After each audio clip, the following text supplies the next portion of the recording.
Pada malam hari ini, dalam percakapan terakhir dari 3 pertemuan kita, saya akan bicara tentang penerang di tengah kegelapan malam.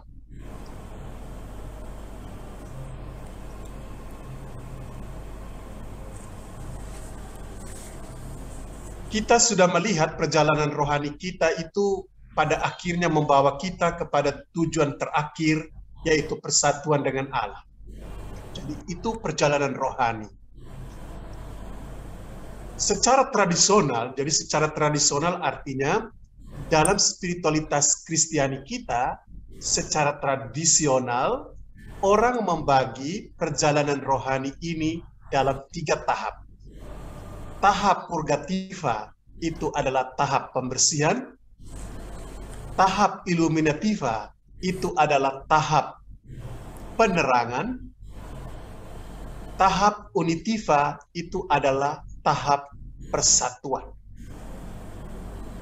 Pada tahap purgativa, terkandung di dalamnya adalah soal sesal atas dosa dan pertobatan, serta mortifikasi, jadi belajar untuk berusaha untuk bertobat, untuk menyangkal diri, menyangkal kecenderungan kepada dosa. Jadi ada dosa, sesal, tobat, mortifikasi, itu terkandung di dalam tahap pertama perjalanan rohani. Sementara dalam tahap kedua, illuminativa, itu lebih terarah kepada kandungan utama dari tahap kedua ini, lebih kepada perkembangan keutamaan Kristiani yang matang. Jadi apa yang kebaikan-kebaikan, kebajikan yang kita coba tanam dalam tahap pertama, sekarang pada tahap kedua itu bertumbuh menjadi matang. Pada tahap ketiga, unitiva, tahap persatuan ini, di sini kita mencapai apa yang diidealkan dalam perjalanan rohani, persatuan dengan Allah. Apa yang terkandung di dalam tahap ketiga ini, yaitu bahwa hidup kita sudah diwarnai oleh buah-buah roh. Hidup kita juga dipenuhi oleh apa yang disebut dengan 7 karunia roh. Pengalaman atau rasa hadirat Tuhan itu semakin sering kita alami dalam hidup. Bukan lagi kadang-kadang, tetapi sesuatu yang sering, bahkan habitual. Artinya itu menjadi sesuatu yang habit, menjadi kebiasaan. Mudah sekali orang dalam tahap ini untuk merasakan atau masuk dalam pengalaman kehadiran Tuhan. Ini kita bicarakan pada pertemuan pertama. Pada pertemuan kedua, saya coba untuk mengajak Bapak dan Ibu untuk melihat bahwa perjalanan rohani ini yang melalui 3 tahap ini sebetulnya perjalanan melalui malam. Ini adalah perjalanan dalam malam. Malam adalah bahasa simbolik oleh Yohanes Salib untuk apa yang disebut dengan pembersihan, pemurnian. Jadi, dengan kata lain, seluruh perjalanan rohani ini merupakan sebuah perjalanan pemurnian, pembersihan diri kita. Pada tahap pertama, purgativa itu oleh Yohanes Salib disebut dengan malam gelap intraaktif. Jadi pembersihan indera kita dari penglihatan kita, pendengaran kita, aktif karena kita yang melakukan. Kemudian pada tahap illuminativa itu adalah malam gelap roh aktif. Roh karena berkenaan dengan kemampuan intelektual kita, kemampuan kita untuk mengenang memori, dan will, kehendak. Kemampuan kita untuk mencintai dan menginginkan sesuatu. Aktif karena saya yang berusaha. Lalu tahap ketiga adalah tahap unitiva. Tapi sebetulnya kalau Bapak dan Ibu baca dari teks yang sudah saya sharingkan, sumbangan terbesar Yohanes Salib dalam perjalanan rohani itu sebetulnya adalah tahap transisi. Jadi tahap transisi antara purgativa menuju illuminativa dan illuminativa menuju unitiva. Jadi transisi antara malam gelap indera aktif dan malam gelap roh aktif. Tahap pertama, tahap kedua, itu ada transisi. Dan transisi itu dia sebut sebagai malam gelap indera pasif. Kemudian antara tahap kedua dan tahap ketiga, itu adalah transisi, ada transisi, dan itu dia sebut dengan malam gelap roh pasif. Kenapa disebut pasif? Karena di situ Allah yang melakukan. Allah yang melakukan pembersihan indera-indera kita, Allah yang melakukan pemurnian roh-roh kita. Dan saya kira itulah sumbangan terbesar Yohanes Salib memperkaya perjalanan rohani kita dengan segala detailnya. Saya harap itulah garis besar yang saya harap kita bisa pahami dari dua pertemuan sebelum. Sekarang Bapak dan Ibu dalam pertemuan dalam pertemuan ketiga ini, saya ingin memperlihatkan beberapa catatan yang barangkali membantu dalam perjalanan rohani. Catatan-catatan kecil ini saya sebut atau kita lihat sebagai penerang dalam kegelapan malam perjalanan rohani kita. Jadi saya memberikan catatan-catatan yang barangkali dapat menjadi penerang bagi kita dalam menelusuri kegelapan malam perjalanan rohani. Catatan pertama, tetaplah melangkah meskipun gelap. Ketika kita masuk dalam pengalaman kegelapan, kita bagaikan berada dalam penjara. Kita sungguh-sungguh menderita tanpa ada penghiburan sedikit pun. Segalanya kering dan gelap. Kebosanan dan kejenuhan besar menimpa kita. Di sini kita digoda untuk berhenti dan meninggalkan perjalanan kita. Berhadapan dengan pengalaman-pengalaman ini, Santo Yohanes dari Salib memberikan nasihat. Tetaplah berjalan meskipun gelap. Tetaplah melangkah meskipun tanpa ada pengalaman penghiburan rohani. Dalam kata-kata para pertapa padang gurun, abad keempat, abad kelima, bertahan, jangan lari. Ini sebuah nasihat bagi sebuah pertarungan rohani. Jadi, kalau dikatakan bahwa perjalanan rohani ini bagaikan sebuah perjalanan dalam malam, di mana pemurnian, proses pembersihan itu terjadi, maka apa sikap kita? Karena ini adalah sebuah pengalaman yang menekan kita. Pengalaman penderitaan, betul-betul menyiksa jiwa.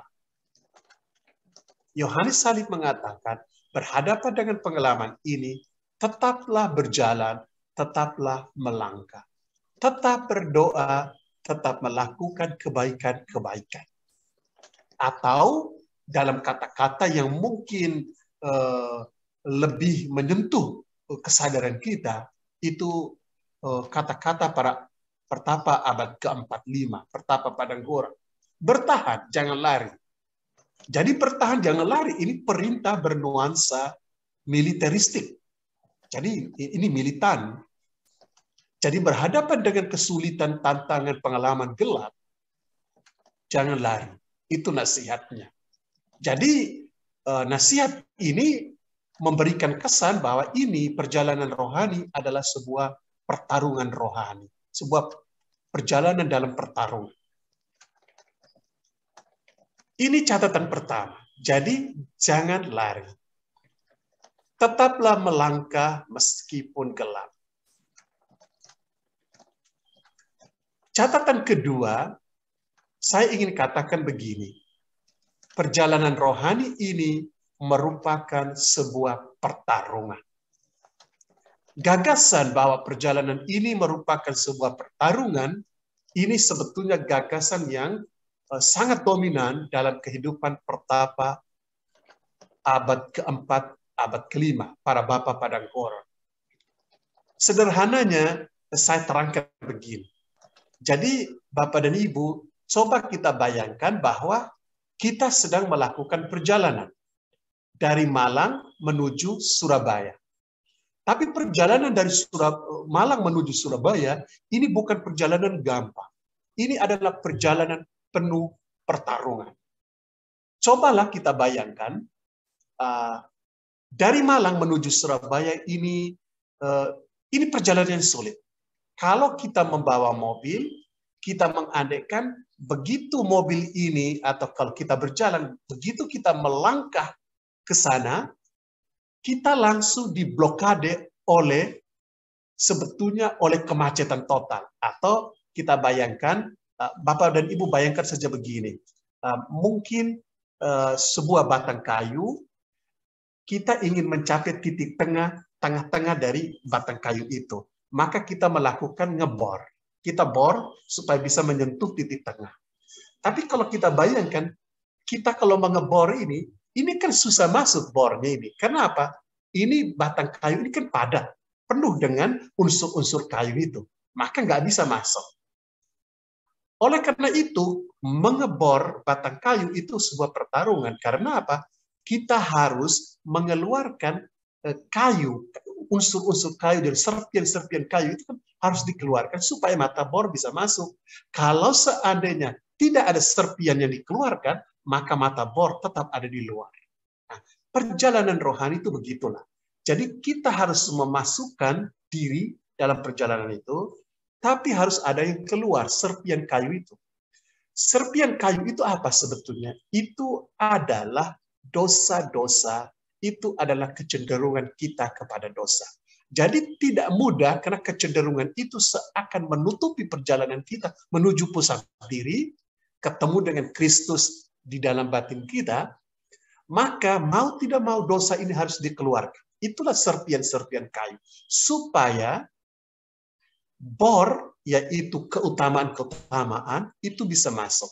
Jadi perjalanan rohani itu seperti perjalanan membersihkan serpian kayu, dosa-dosa kita, kecenderungan kepada dosa, yang orang sebut dengan konkupiscensia. Jadi konkupiscensia adalah kecenderungan kita kepada dosa. Jadi untuk masuk ke dalam, kita harus mengeluarkan ini, mematikan, mengambil kecenderungan-kecenderungan ini, lalu memasukkan mata bor. Mata bor ini adalah keutamaan-keutamaan. Sehingga perjalanan rohani itu adalah sebuah pertarungan antara konkupiscensia, kecenderungan kepada dosa, dan virtus. Virtus itu adalah keutamaan.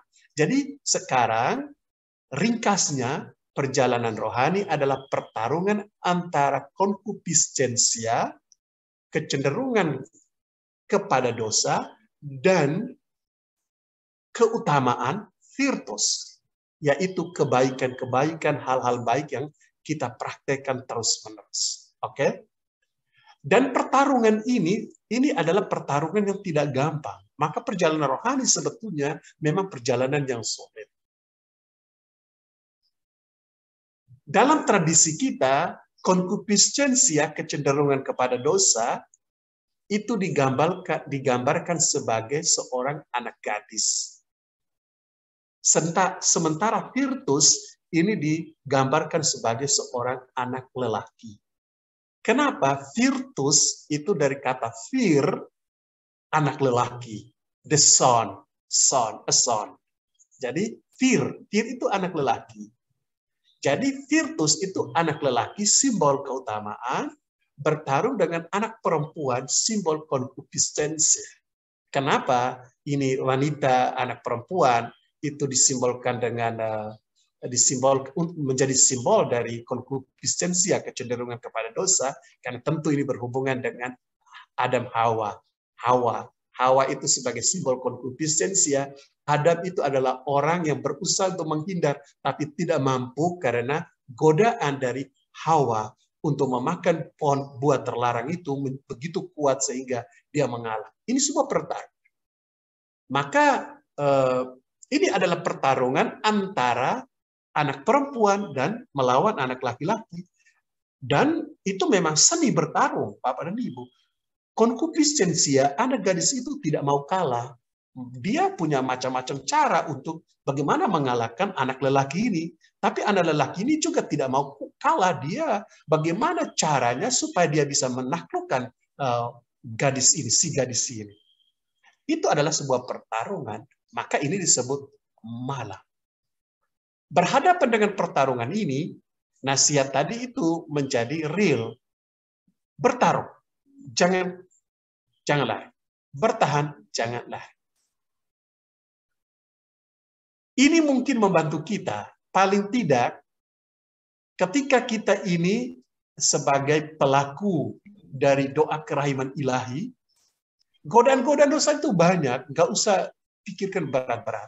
Memang godaan dosa ini oleh para pertapa padang gurun itu kemudian diklasifikasi, dikelompokkan, dikategorikan dalam 7 yang kemudian kita kenal sebagai 7 dosa pokok, yaitu adalah kesombongan, kemarahan, iri hati, serakah, rakus, cabul, malas. Jadi 7 dosa pokok ini bagaikan itu adalah wajah dari konkupiscensia yang akan dilawan oleh keutamaan. Keutamaan itu dalam tradisi kita itu dibagi 2.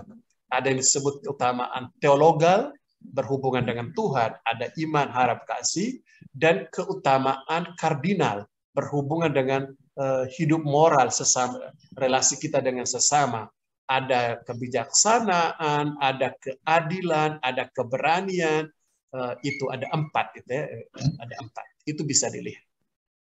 Jadi sehingga kalau seandainya umpamanya jam 3 jam kerahiman, kita sudah komit bahwa jam 3 itu jam untuk duduk dalam hening dan melakukan doa kerahiman. Tetapi tiba-tiba ada rasa malas, itu godaan.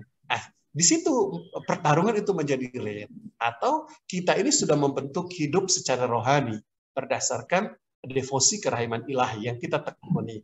Tetapi kemudian ada godaan-godaan dosa yang membuat perjalanan kita menjadi terseok-seok. Tiba-tiba ada godaan untuk bersikap sombong, ada godaan untuk korup, ada godaan untuk gosip, dan lain-lain. Semua kecenderungan dosa ini akan menghadang kita ketika kita mau menata hidup dengan baik dan melakukan perjalanan rohani kita. Jadi, poin kedua, catatan kedua yang perlu kita renungkan, bahwa perjalanan ini merupakan sebuah pertarungan. Oleh karena itu, ketika kita mau berdisiplin untuk melakukan doa-doa kita, doa kerahiman ilahi dalam konteks kita, maka jangan pikir bahwa segalanya berjalan dengan baik. Butuh perjuangan, butuh mengalahkan diri sendiri, butuh mengalahkan banyak hal lain. Ini catatan kedua.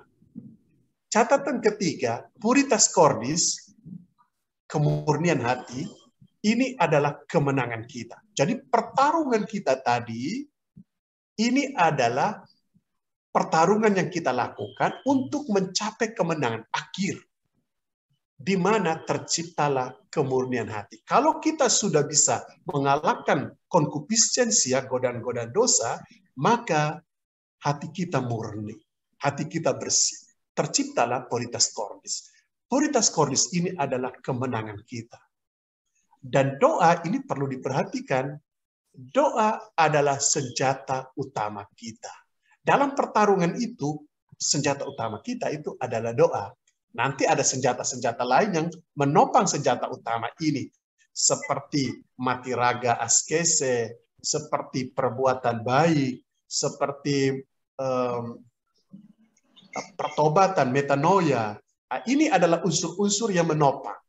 Tapi main road, jalan utama, senjata utama kita menuju akhir adalah doa. Konkupiscensia bukanlah musuh. Konkupiscensia ini Konkupiscensia ini bukan sesuatu yang berasal dari luar diri kita, tapi sesuatu yang bertumbuh di dalam. Jadi ini menjadi sebuah drama batin. Oleh para pertapa padang gurun, doa dilihat sebagai senjata utama untuk mengalahkan musuh batin kita. Karena konkupiscensia ini dengan 7 wajah utamanya, yang sombong, marah, iri hati itu, berakar di dalam kedalaman batin kita. Maka kita tidak bisa hanya memangkas dahan-dahannya. Jadi umpamanya, nggak bisa kita hanya berhenti gosip. Tidak bisa, karena gosip akan muncul lagi. Cari akarnya. Akar dari gosip itu apa? Jadi akar dari gosip itu dirujuklah ke salah satu dari tujuh wajah utama itu. 7 wajah utama. Jadi orang gosip itu bisa muncul dari iri hati. Karena saya iri hati, lalu saya memburukan namanya. Nah, maka tidak hanya bilang saya menghentikan gosip, tidak. Anda harus mencabut akar iri hati. Jadi tidak hanya bisa memangkas dahannya, kita harus mencabut akarnya. Bagaimana kita mencabut akar dari konkupiscensia ini? Doa teristimewa apa yang mereka sebut dengan doa kontemplatif, ini merupakan senjata untuk mematikan akar kecenderungan dosa. Jadi mereka melihat doa kontemplatif sebagai doa senjata utama yang mampu mematikan akar konkupiscensia. Mengapa mereka sebut doa kontemplatif? Karena begini Bapak dan Ibu. Doa kontemplatif ini doa dengan ciri pendek, ulang-ulang, repetisi, jadi mengulang-ulang, jadi pendek, diulang-ulang, berirama. Nah, jadi pendek, ulang-ulang, berirama. Nah, sekarang kekuatan dari doa kontemplatif ini yang bisa menerobos masuk ke dalam akar dari konkupiscensia itu sebetulnya karena pengulangan, repetisi.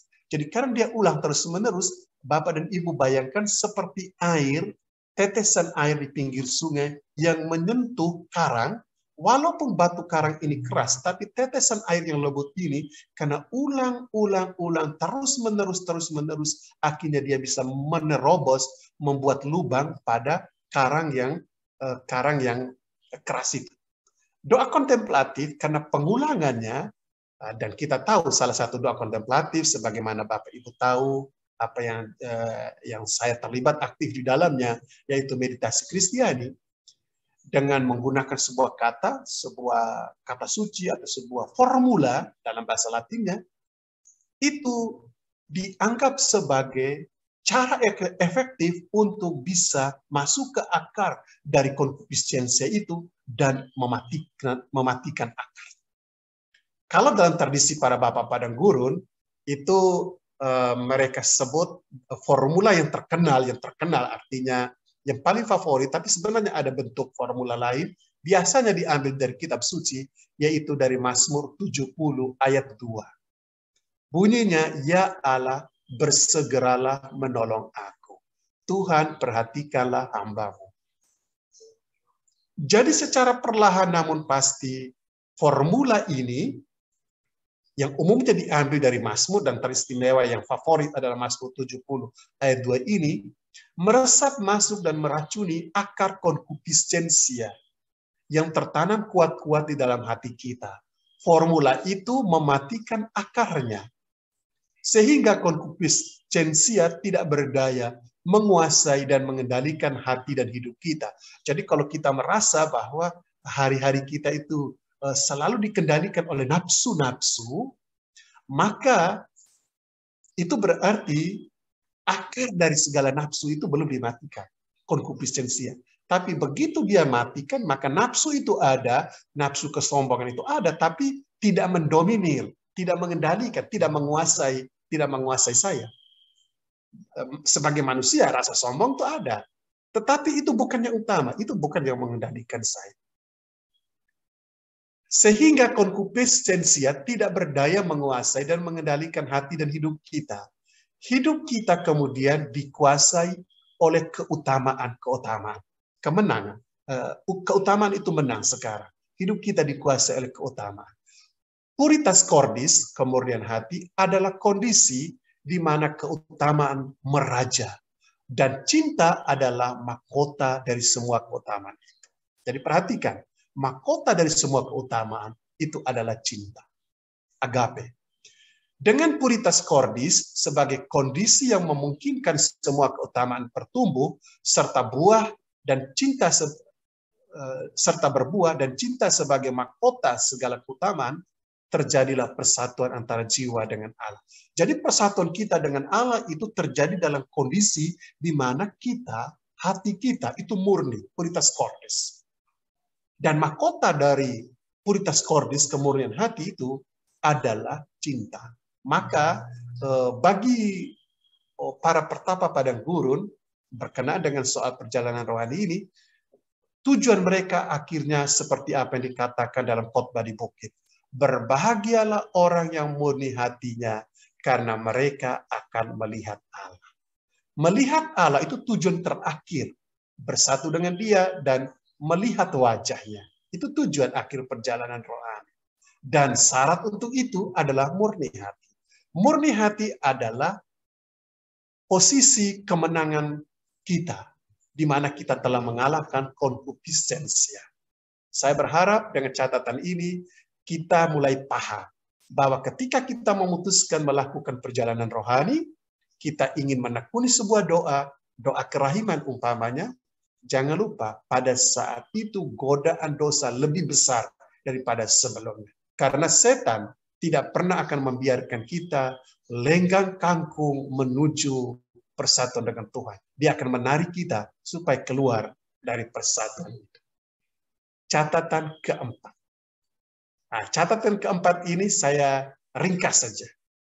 Ya, selain mengingat waktu, tetapi juga tidak gampang untuk dia mengerti. Jadi begini, Bapak dan Ibu.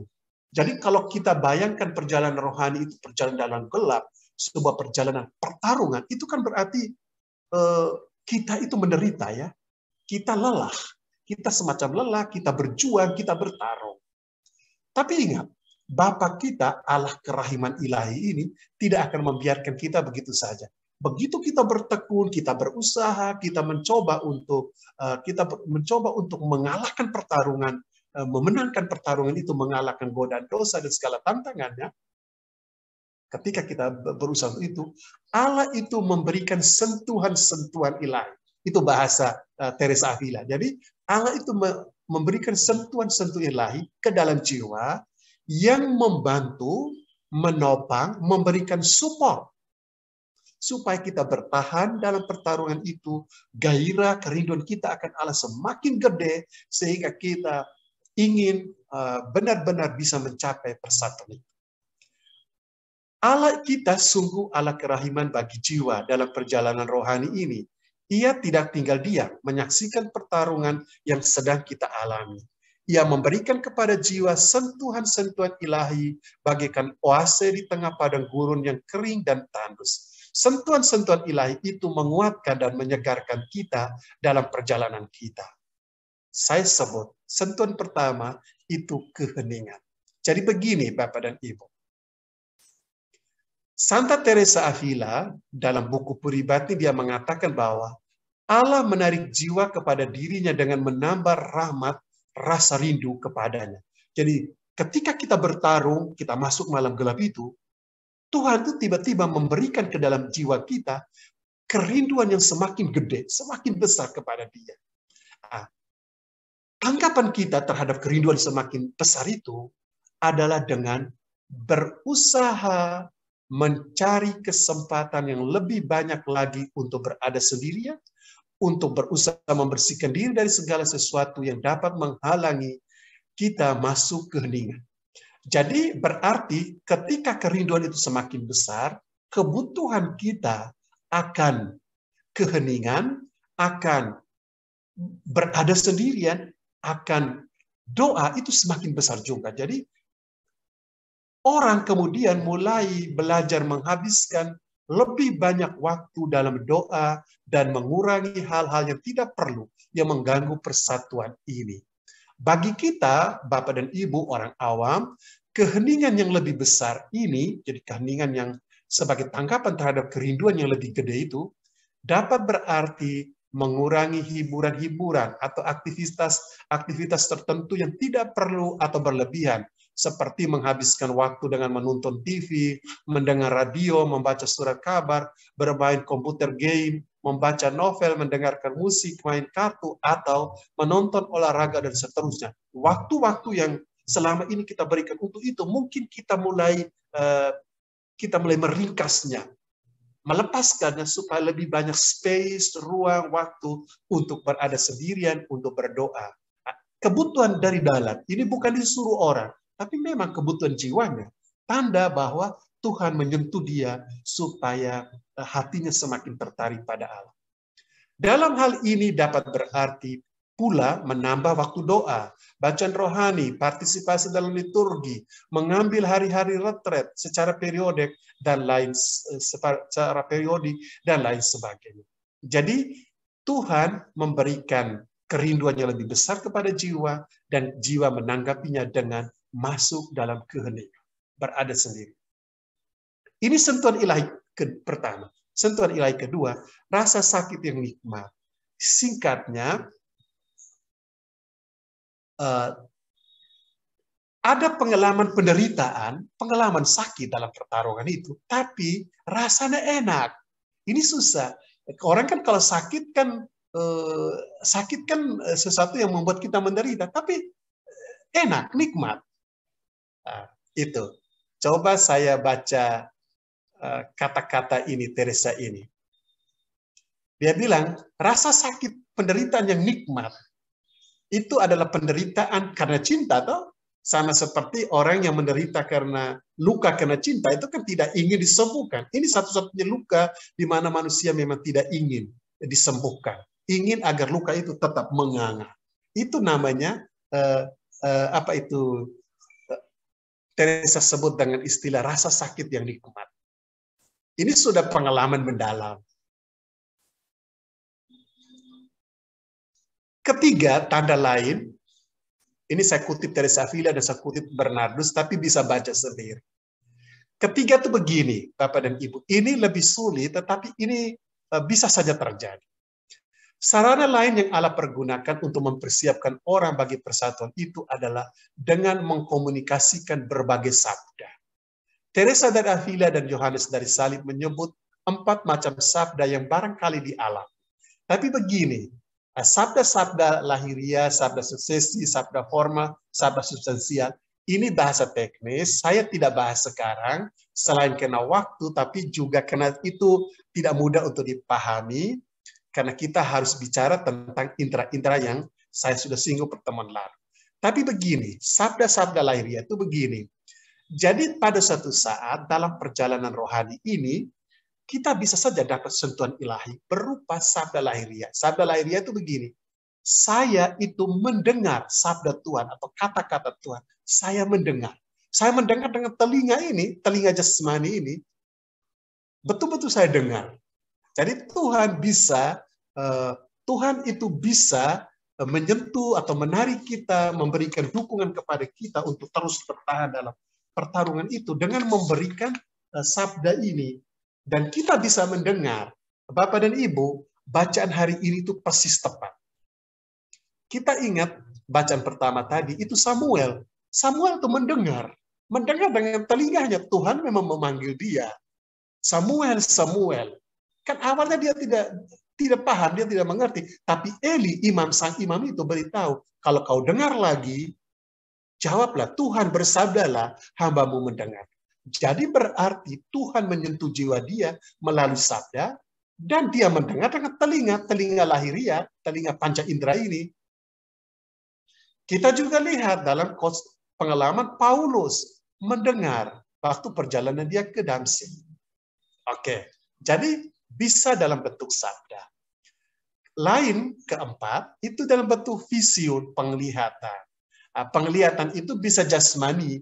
Jasmani itu memang kita lihat, ketok malaikat itu biasa. Ketok malaikatnya, ketok Ibu Marianya, ya seperti penampakan itu. Ya, penampakan itu. Jadi vision jasmani itu artinya penglihatan memang kelihatan secara jasmani, kelihatan Ibu Maria atau Yesus, atau malaikat. Itu banyak contoh. Dalam tradisi kita, Katolik itu kaya dengan pengalaman ini. Tapi juga vision imajinatif, jadi melihat tetapi tidak tapi hanya semacam imajinasi, tetapi itu berkesan kuat. Coba Bapak bayangkan pengalaman Petrus waktu dia ketemu dengan Cornelius dalam kisah para rasul itu, Bapak dan Ibu, di mana dia melihat semacam tiba-tiba dia duduk di soto rumah itu, tiba-tiba ada selembar kain, lalu di situ ada macam-macam makanan segala macam, lalu dikatakan mana yang najis dan tidak. Saya kira kita ingat cerita itu imajinatif, tidak fisik. Kalau fisik itu seperti melihat Maria, melihat Yesus. Ini fisik. Tapi begini Bapak dan Ibu, ini penting. Yohanes Salib dan Teresa mengatakan baik melalui sabda-sabda maupun melalui vision-vision ini memang membantu sekali. Tapi mereka memberi nasihat supaya jangan menginginkan itu, dan kedua menolak. Jadi kita harus menolak. Dan perlu diketahui bahwa Teresa Avila dalam pengalaman hidup dia di biara itu, dia persis selalu mendapat penampakan. Atau pengalaman lain selain penampakan, tapi juga semacam ekstase. Jadi karunia-karunia ekstase, karunia-karunia levitasi. Levitasi itu di mana badan kita ringan, bisa terbang, terangkat, jadi atau bilokasi. Semua anugerah-anugerah supranatural ini itu memungkinkan.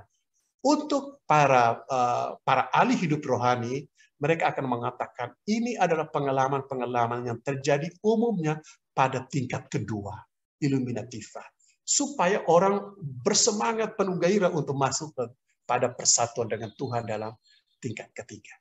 Jadi nasihat Teresa Avila dan Yohanes Salib ialah jangan mengharapkan, tolak saja, jangan langsung percaya. Jadi jangan sampai kita waktu doa kerahiman tiba-tiba kita melihat, atau waktu meditasi itu tutup mata begitu lalu melihat, tolak saja, karena itu akan, kenapa? Karena setan bisa memakai hal itu untuk menggoda kita supaya apa? Kita dan kodrat kita yang lemah, kita kemudian apa? Kemudian kita menjadi sombong. Setan masuk melalui pintu kesombongan ini, menguasai hati kita. Maka jangan lupa kalau ada keangkuhan terjadi, keangkuhan kesombongan rohani, itu bisa terjadi karena memang setan bermain di situ. Maka nasihat Teresa Avila dan Yohanes Salib ialah abaikan saja, lepas itu. Jangan pikirkan, jangan menginginkan, tolak. Maka Teresa Avila, tiap kali dia doa itu selalu ada air suci di sampingnya. Kenapa? Itu memang dia mendapat penampakan. Maka dia reciki, dianggap setan. Sampai pada suatu saat, pembimbing rohaninya yang akan mengatakan, tidak, itu benar. Itu Maria, itu Yesus, itu malaikat. Walaupun dia hidupnya penuh dengan ekstase, penuh dengan penampakan, tapi mereka dari pengalaman, mereka nasihati, jangan menginginkan itu. Nanti kamu sombong.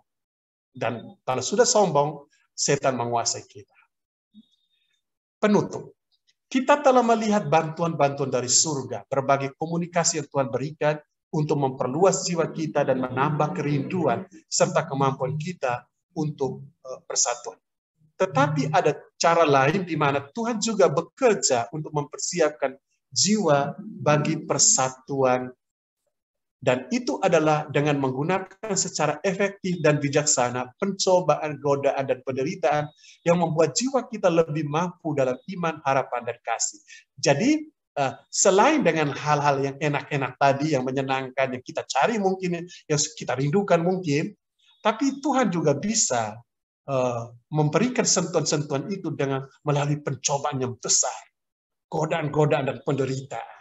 Tapi ingat, semuanya itu akan memurnikan iman kita. Dia juga pakai godaan, penderitaan, pencobaan yang lebih berat untuk memurnikan kita. Untuk lengkapnya Bapak dan Ibu, saya tunjuk. Ini buku ditulis oleh Romo Yohanes Indrakusuma, Menuju Persatuan Cinta Kasih dengan Allah. Ini bisa dapat di Cikanyere atau toko buku Carmelindo, Malang. Tapi buku lain yang menjadi sumber saya itu adalah buku yang saya terjemahkan sendiri hampir 10 tahun yang lalu. The Fullness of All Desire. Ini ditulis oleh seorang awam teolog, tapi penggerak hidup rohani, Ralph Martin. Buku ini tebal sekali, tapi susah didapat karena ini saya cetak awalnya untuk para pelaku meditasi Kristiani. Jadi ini semua ada dibahas lengkap di dua buku ini. Bapak dan Ibu, kiranya begitulah catatan-catatan yang bisa saya berikan pada pertemuan ketiga ini yang bisa menopang bagi kita dalam perjalanan rohani ini. Bisa dibaca dalam teks yang sudah saya berikan di grup WA kita. Terima kasih dan selamat malam. Terima kasih, Romo. Terima kasih, Romo. Bapak dan Ibu, kita lanjutkan dengan sesi pertanyaan setelah kita mendapatkan paparan yang cukup sulit ya menurut saya untuk dimengerti dengan cepat, tetapi kita akan berusaha untuk menggali lebih dalam dengan pertanyaan-pertanyaan yang akan Bapak Ibu sampaikan. Silakan raise hand atau bisa di-chat.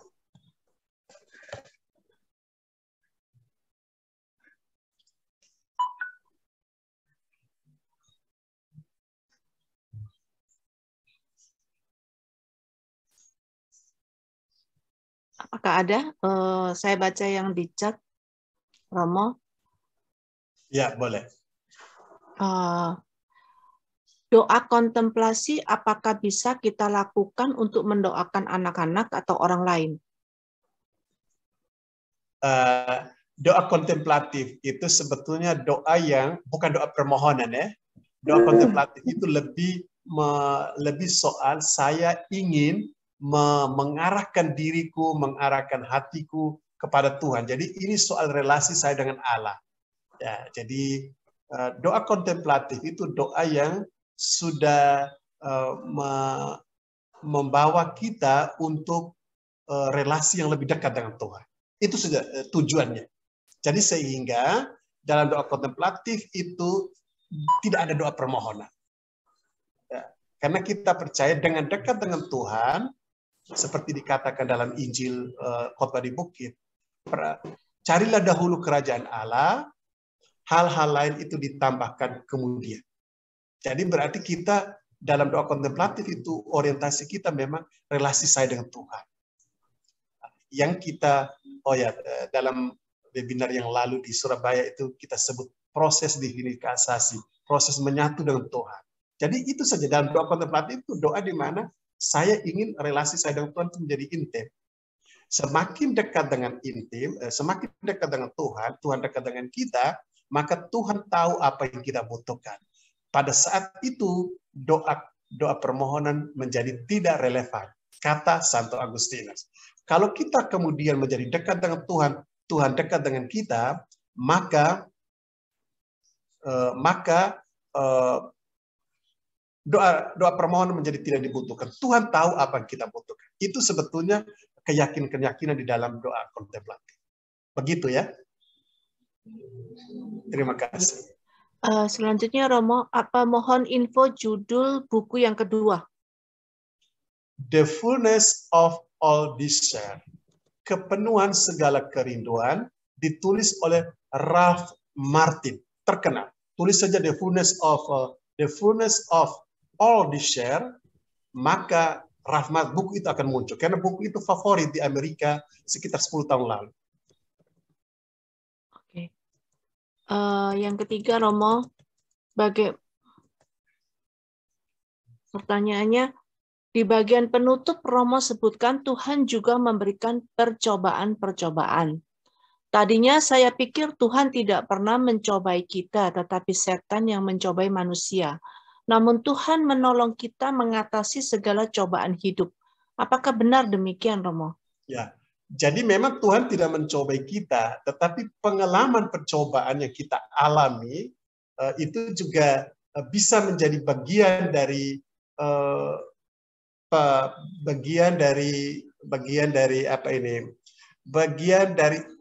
usaha Tuhan untuk menguatkan iman kita, menarik kita kepada dirinya. Tapi sebetulnya pada titik tertentu pada titik tertentu memang Tuhan membiarkan pencobaan itu, kegelapan itu. Contoh yang paling bagus itu adalah pengalaman Teresa dari Kalkuta. Kita pasti pernah baca bukunya Come and Be My Light, di mana dia menceritakan bahwa seluruh perjalanan dia adalah perjalanan dalam penderitaan dan pencobaan. Dia tidak pernah tenang sampai dia selalu ragu apakah apa yang dia lakukan itu diingini atau dikehendaki Tuhan atau tidak. Itu pertanyaan yang praktis mewarnai. Tetapi juga bisa penderitaan secara fisik dalam pengalaman-pengalaman seperti Padre Pio, pengalaman ini stigmata, itu juga itu 50 tahun bahkan. Nah, jadi memang ada pengalaman penderitaan dalam bahkan fisik dalam anugerah stigmata itu. Tapi kan ini kan suatu rasa sakit yang nikmat, rasa sakit yang oleh Padre Pio dikatakan, Tuhan biarkan ini terjadi. Walaupun saya tidak menghendaki penampakan lahiriah terlihat stigmata itu, biar stigmata batin. Saya mau menderita. Jadi ini berarti berhubungan dengan spiritualitas penderitaan. Jadi ada mistik penderitaan. Itu kita lihat beberapa orang kudus kita yang memberi contoh itu, yang mengalami itu ya, mengalami. Baik Romo, yang selanjutnya. Bagaimana tanda kehadiran Yesus saat kita berdoa kerahiman ilahi dan doa koronka? Sehingga kita bisa yakin bahwa tanda itu benar-benar kehadiran Yesus Raja kerahiman ilahi. Saya kira tanda yang mungkin bisa kita pakai ya bahwa Tuhan hadir itu ialah bahwa kita bisa berdoa dengan mungkin kita bilang doa dengan penuh perhatian, doa dengan penuh devosi, doa dengan penuh dalam tanda petik rasa. Jadi tiba-tiba kita tuh merasa betul-betul doaku ini kok serak lah, mungkin bahasa sehari-hari itu kok serak gitu. Ada pengalaman doa termasuk juga dalam kerahiman ilahi. Ada saat di mana kita asal jalan, asal melakukan, ada saat di mana kita lakukan tapi tidak ada rasa apa-apa.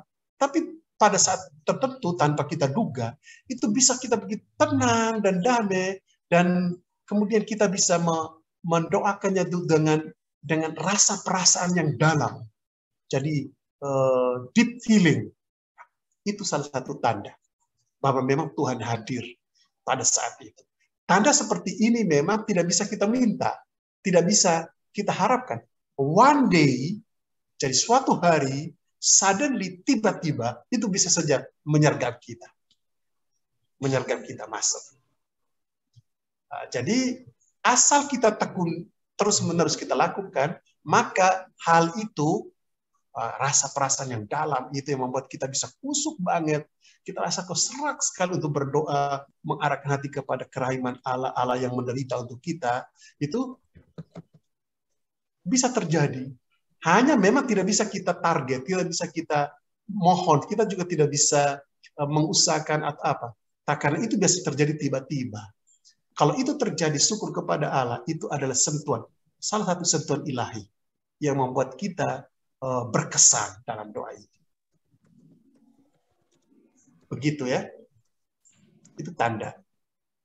Halo, selamat malam Romo. Oh, mari Ibu, selamat malam. Romo, ini saya sharing aja ya Romo. Boleh.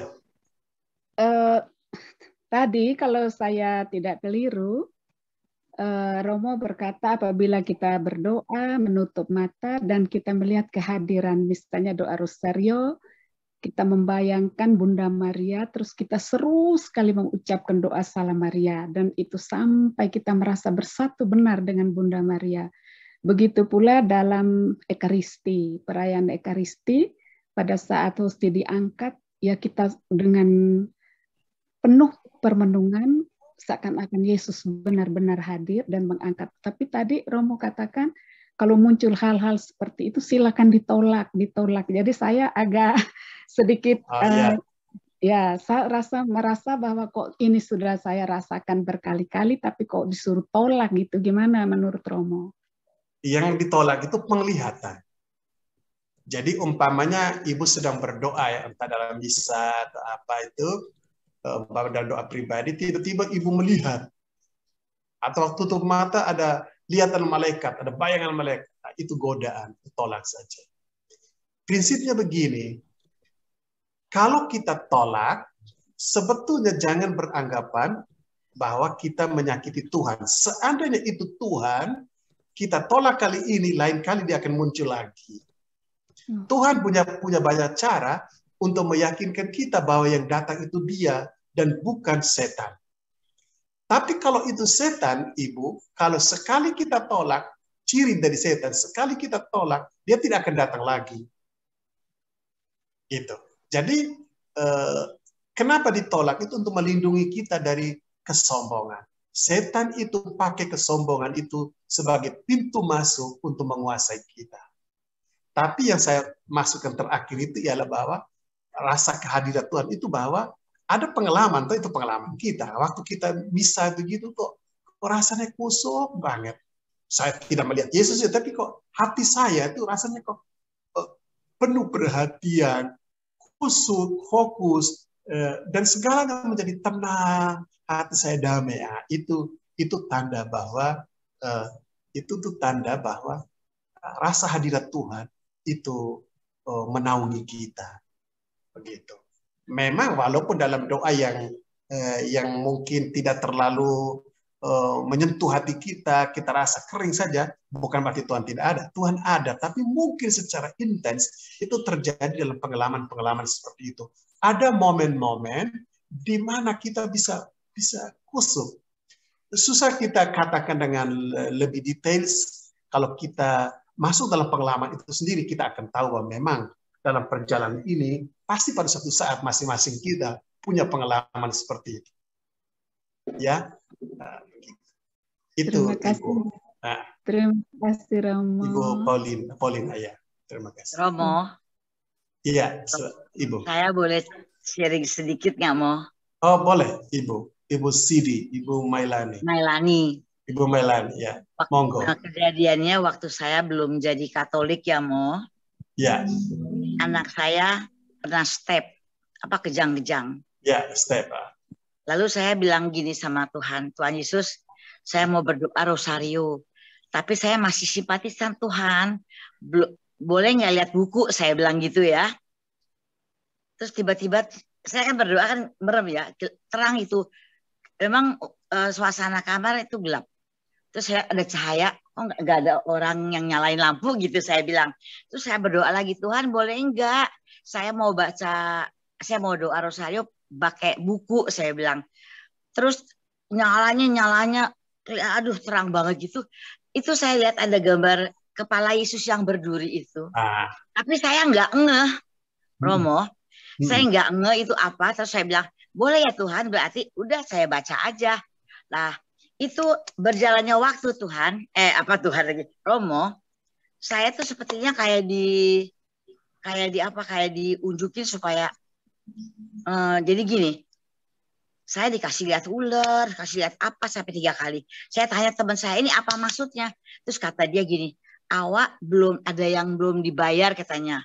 Apanya tuh ada janji. Saya tanya suami, taunya suami saya tuh ngomong waktu saya melahirkan anak yang kedua, dia berlutut di rumah sakit Carolus depan Tuhan, dia berjanji mau membawa keluarganya menjadi Katolik. Gitu loh Romo. Nah, dengan seiring jalan gitu Romo, saya waktu anak saya kecelakaan ya Romo, itu saya dikasih lihat seperti gambar hidup, saya kayak nonton bioskop gitu loh. Anak saya kecelakaan berdarah-darah apa, semua setiap apa yang kejadian itu saya dikasih lihat begitu Romo. Di hadapan saya. Halo? Romo? Nggak kedengeran ya Mo? Sebentar, Romo. Romo terpental kayaknya ya. Iya ya, kali jeleknya pemancarnya ya, Dek. Iya, tadi Romo sudah bilang memang nggak bagus sinyalnya. Ada yang tahu Sebentar. nomor teleponnya Romo? Ada. Nanti Eki Romo dikasih tahu dong. masih ada kok Ibu. Masih Romo ada? Ada. Mungkin karena sinyalnya memang tadi sebelum mulai Romo memang bilang nanti agak ada gangguan gitu. Oke, terus lanjut. Ini. Nah, jadi memang gangguan lagi tidak bagus kami punya wifi di Malang. Iya. Oke, jadi begini Ibu. Sebetulnya Ibu punya sharing tadi bagus, tapi Ibu bisa baca di teks itu berkenaan dengan vision, penglihatan. Jadi pokoknya kalau orang sudah ngomong tentang saya melihat, sudah harus hati-hati. Karena yang dilihat itu belum tentu itu Maria, belum tentu itu Yesus. Itu bisa saja setan yang berpakaian malaikat. Maka tolak. Tidak usah dipikirin. Itu ada di teks. Itu sangat Saya nggak pikirin Romo. Saya Nggak cuma usah cerita dipikirin. aja, Romo. Hah? Bagaimana? Saya cuma cerita aja dengan berjalannya waktu itu. Jadi setiap saya baca Injil itu, kan saya doa rosario. Setiap biji ke-13 itu berhenti saya ngomong Salam Maria penuh rahmat Tuhan sertamu, itu berhenti, saya nggak bisa ngomong apa-apa. Tahu-tahu saya seperti nonton gambar hidup, itu kejadian itu ada di depan mata saya. Nah, itu di situ soalnya. Itu soalnya. Kalau Ibu mengatakan waktu doa tiba-tiba saya seperti melihat gambar hidup, itu diabaikan saja. Langsung ditolak. Mungkin bisa dengan kata-kata, Tuhan saya tidak butuh itu. Tuhan saya tidak mau.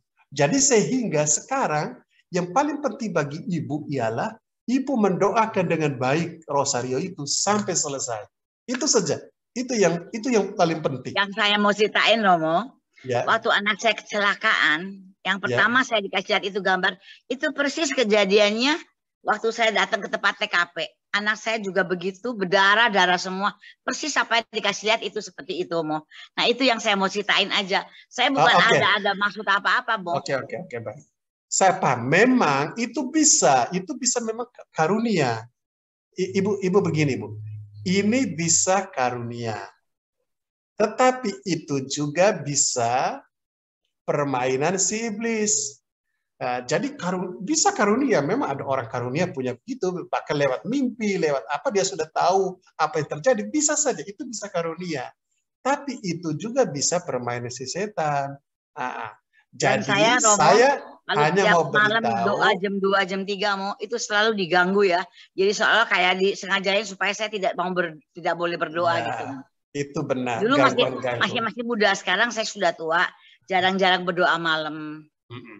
Gimana umur. ya?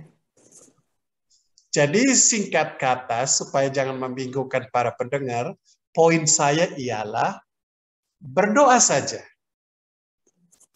Abaikan semua hal-hal itu dan itu bisa gangguan. Walaupun memang benar itu bisa karunia.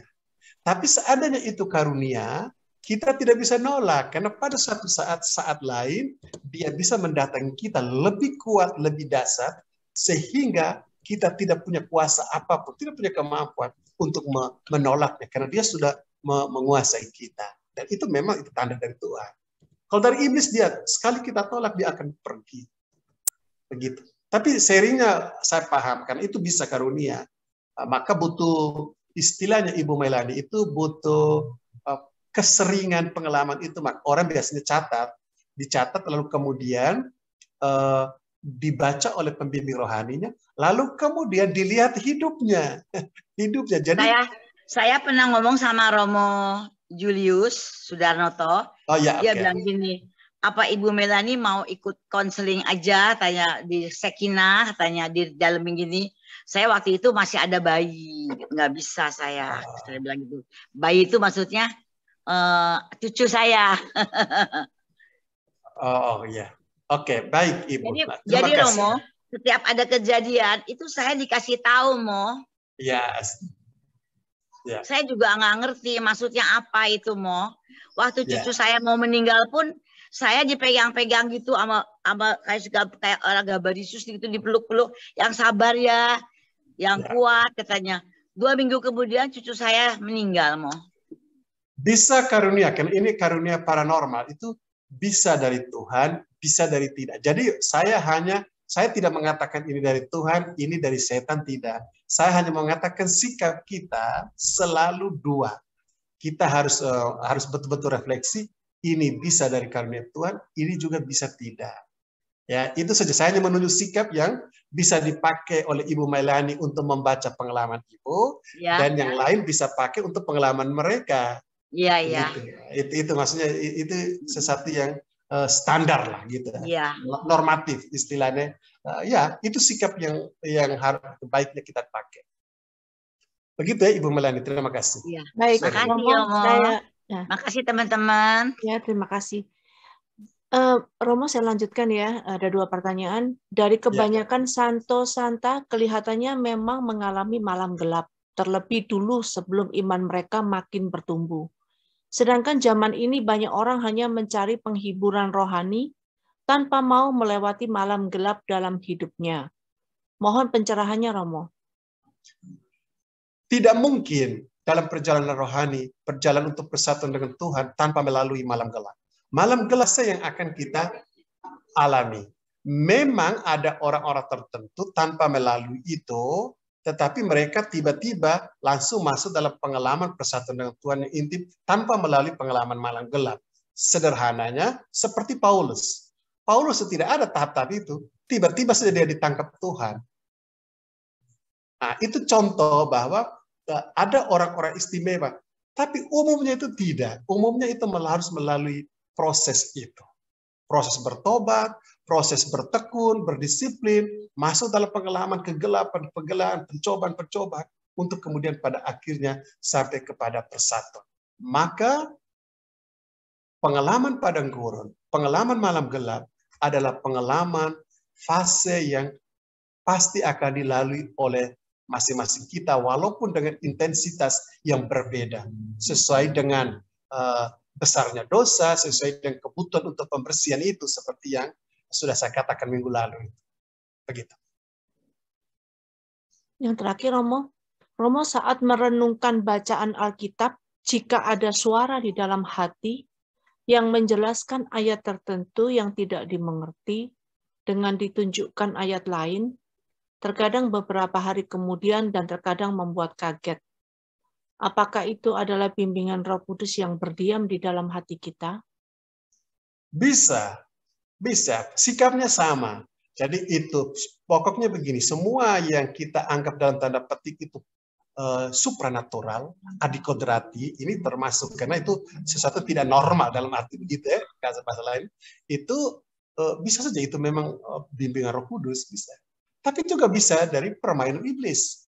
Nah, saya contohkan permainan iblis. Ada seorang dalam kisah hidup Yohanes dari Salib, ada seorang suster yang tidak melalui proses studi apapun, dia tahu Alkitab dari ujung ke ujung, dia bisa menafsirkan di satu biara. Jadi waktu Yohanes Salib masih hidup. Suatu saat Yohanes Salib mendengar bahwa ada suster di biara itu yang tidak melalui proses pendidikan apapun, tapi dia tahu detail isi kitab suci itu. Lalu datanglah Yohanes Salib ke biara itu untuk ketemu suster itu. Apa yang terjadi?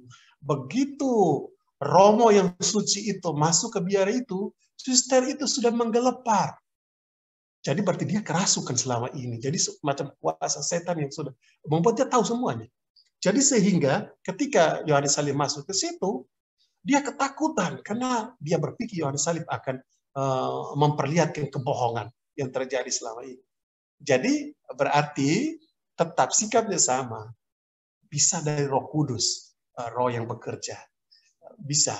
Tetapi itu juga bisa dari sana. Bisa dari si setan yang menipu kita, membohongi kita.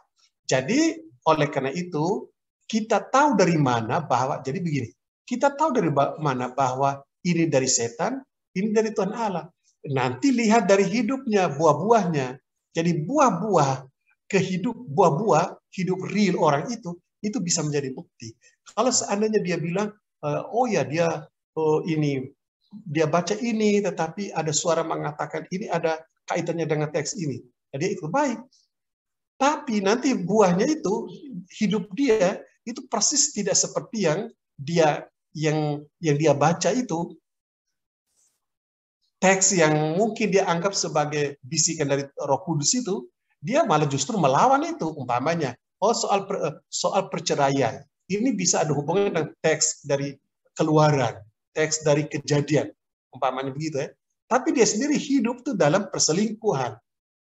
Nah, itu berarti hidupnya itu menjadi tanda bahwa apa yang dia alami itu adalah kemunafikan dari permainan dari si setan. Tapi kalau itu dari Roh Kudus, apa yang mencerahkan dia dari teks kitab suci itu juga akhirnya mempengaruhi hidup dia, pola pikirnya dalam kesehariannya. Saya harap bisa dimengerti. Ya, poin itu. Begitu.